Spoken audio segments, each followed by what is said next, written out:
Hello guys, ഞങ്ങൾക്ക് മദ്രസ കിട്ടിയ മിഠായികളാണ് ഘോഷയാത്രയിൽ.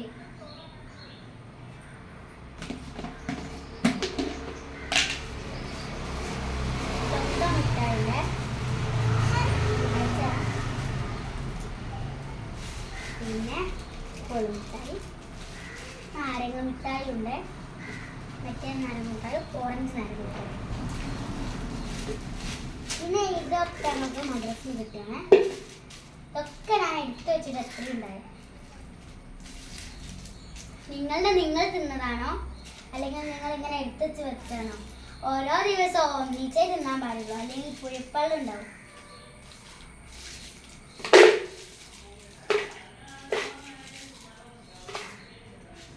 ഓരോ ദിവസം ഓരോന്നിച്ചേ തിന്നാൻ പാടുള്ളൂ. പിന്നെ ഓരോ വർഷങ്ങളും ഒന്നേ തിന്നാൻ പാടുള്ളൂ. മദ്രസയിൽ കിട്ടിയ മിഠായികളൊക്കെ ഞാൻ എടുത്തു വെച്ചു. ടാറ്റാ.